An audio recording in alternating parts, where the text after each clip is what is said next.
Hi guys, and welcome back to my channel. I'm Claire Manning and this is Claire Manning Craft, a YouTube channel where you can learn loads of different card making and paper craft techniques. Today I'm going to show you a background technique where we're going to emboss through a stencil, and we're going to use this lovely stamp set from our Christmas release last year. It's under the mistletoe, and we're going to use just one of the smaller ones. Actually, you've got two big large mistletoes and holly, and then smaller versions, and then these lovely sentiments under there, and coordinating dies that come with the set. They're all just outlines apart from the one on the bottom left, which is a layering die for the large mistletoe.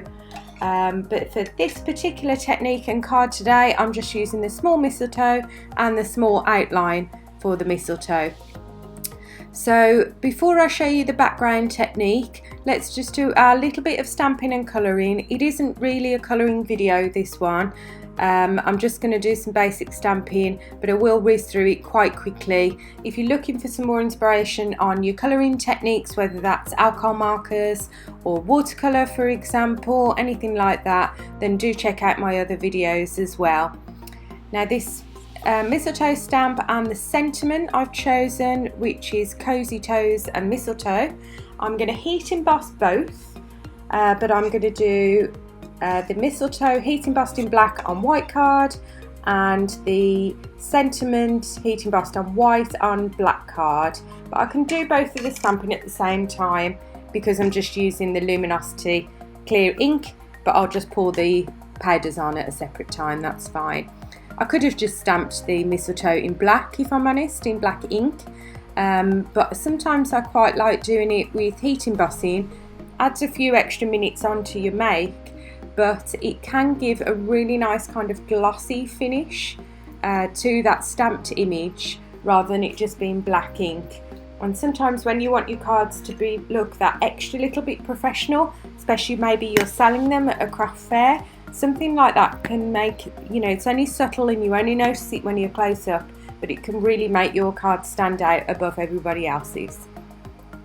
So I've stamped in the embossing ink, wiped my stamps down, and now I'm adding our luminosity black powder to the stamped mistletoe.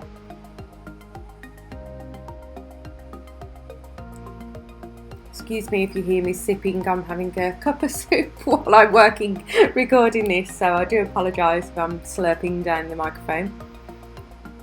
And then for the sentiment, I decided against white in the end. I thought it's Christmas, let's put a bit of gold on there, and you all seem to love this gold digger, gold shiny powder that we do, so I love heat embossing white on black, but for Christmas why not go for a bit of gold. So just heat setting those to make them all glossy.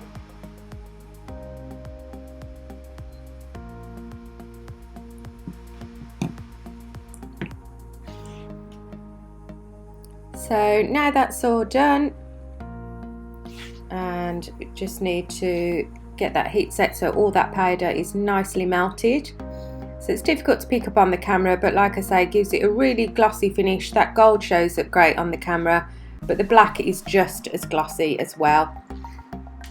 So now I'm just going to add a little bit of colour to this mistletoe. I'm using a very, very fine tipped water-based pen because it's quite a small image here, so I really want to get in tiny, tiny detail, and I'm just using a couple of different shades of green to blend into each other just for the leaves and the stem of the mistletoe. The berries I'm leaving white. Some glossy accents would look really cute on the little white berries of the mistletoe, but totally up to you. I've just added, like I say, a bit of green, and then I'm going to die cut that out.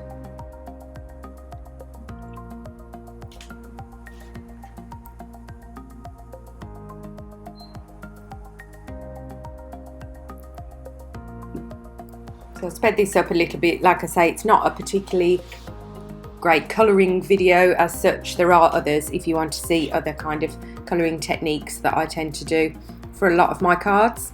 So just lining up the outline die and holding that in place with a little bit of tape, and then I'll run that through my machine, and that gives us like this lovely mistletoe embellishment then for our card.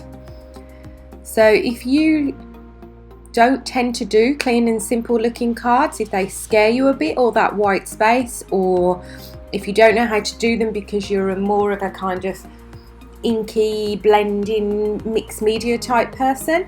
Creating this background can give you the look that you might like to get for a clean and simple card, but it's not just plain white space. So if you want to heat emboss through a stencil, I tend to tape the card onto the back of the stencil and then turn it over. That stops you getting any gaps then when you ink or emboss through, where your tape has covered up part of your cardstock that you want to ink onto. I've pre-cut this piece of card down to just smaller than my 5x7 card blank, so then this entire panel hasn't got to be trimmed back down. You're not wasting any of your inked up or embossed pattern. It can just be adhered straight to your card. So as I'm embossing through the stencil, I've just gone over twice in kind of systematic presses down with the entire embossing ink pad. So if you've got Versamark or our Luminosity one, whichever one you've got at home, you can do this with. And you can use whatever powder you want as well. I'm using a clear one because I want it to give it that clean and simple look where it's kind of almost white but not quite. So I'm using the Crystal Clear from our Luminosity range, and that's going to stick lovely to this kind of wood grain effect that I've got using the stencil.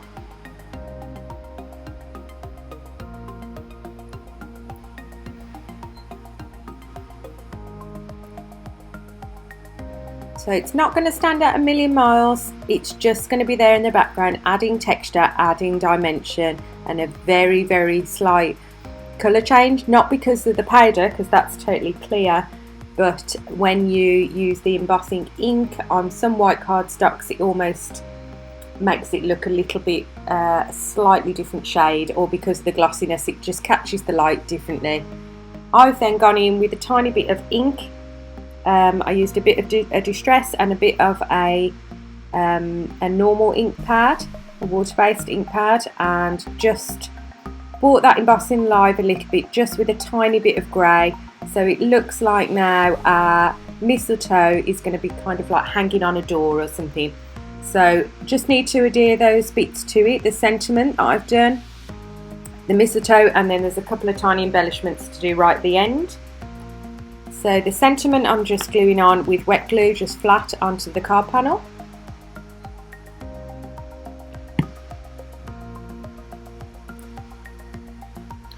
Then I was going to do the mistletoe raised up with some foam pads. Now because this is quite a small die cut here, particularly on that stem area, rather than sticky foam pads, I decided to use a bit of craft foam. I think this is just 1mm or 1.5mm. Die cut that out with the same die again, and that's going to give me an exact size piece of foam to lift up that stamped and coloured embellishment, give it some dimension, and actually make it look really nice and sturdy and pop out from the card a little bit. So I'll just stick my stamped image onto that craft foam with some wet glue.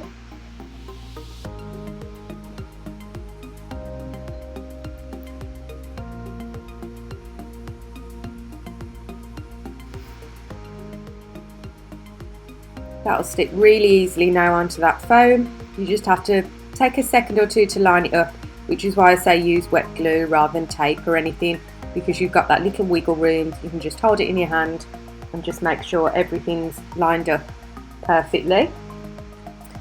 And then just a bit more wet glue on the back, and I can adhere that to the card.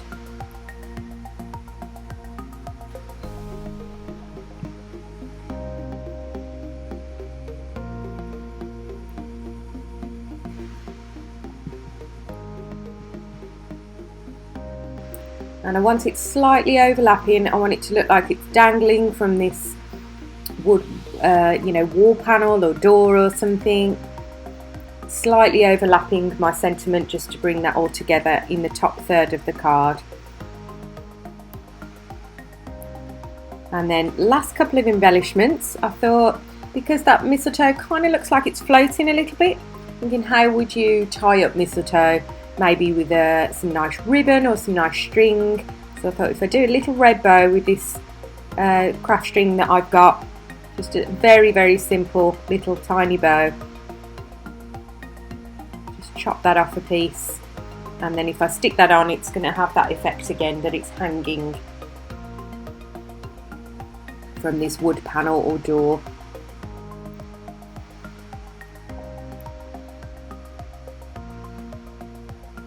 Just going to hold that in place with a little bit of glue. Not a difficult way, literally just a very simple bow, and then to finish off a final couple of little gems just to give it a bit of that Christmas sparkle, just some clear ones. So I really hope you enjoyed that, and it's a different way to get a clean and simple look without just leaving clean white space. Of course you can make this card and just leave the background completely plain. It will be just as effective and actually really easy to replicate when you're doing lots and lots of cards for Christmas. However, I know lots of people like to do different techniques and make different backgrounds, and this just makes a really nice subtle change from all those colourful rainbow, you know, or glittery inked backgrounds where you're using all those techniques but just a tiny bit just to give a subtle hint of what's going on there and all the skills that you've learned. So you take care, I will see you next time.